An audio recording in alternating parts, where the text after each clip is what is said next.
Hey everyone! Today I want to share with you 3 defining stories from the incredible life of Steve Jobs. Each story carries a lesson, a nugget of wisdom that can inspire us all. Let's dive right in. First, let's talk about connecting the dots. Steve dropped out of Reed College after just 6 months, but he didn't leave the campus immediately. He hung around for another year and a half, dropping in on classes that intrigued him. Why did he drop out, you ask? Well, it all started before he was even born. His biological mother, a young unwed graduate student, decided to put him up for adoption. She was adamant that he be adopted by college graduates. Everything seemed set for him to be adopted by a lawyer and his wife. But when Steve was born, they decided they really wanted a girl. Enter Steve's adoptive parents, who got a surprise call in the middle of the night asking if they wanted an unexpected baby boy. They said, "Of course."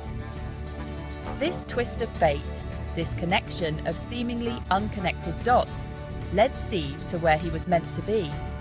He later reflected that dropping in on a calligraphy class at Reed College, something that seemed insignificant at the time, inspired the beautiful typography in the first Macintosh computer. You can't connect the dots looking forward, you can only connect them looking backward. So, trust that the dots will somehow connect in your future. Now, let's move on to the second story about love and loss. Steve was fortunate. He found what he loved to do early in life. At just 20 years old, he and Woz started Apple in his parents' garage. In 10 years, Apple grew from a 2-person operation into a $2 billion company with over 4,000 employees. They had just released their greatest creation, the Macintosh, and Steve had just turned 30. And then, he got fired. How can you get fired from a company you started? As Apple grew, they hired someone Steve thought was very talented to run the company with him. For a while, things went well, but their visions for the future diverged. Eventually, they had a falling out, and the board of directors sided with the other guy. So, at 30, Steve found himself out of his own company. But getting fired was the best thing that could have happened to him. It freed him to enter one of the most creative periods of his life. Remember, sometimes life hits you in the head with a brick. Don't lose faith.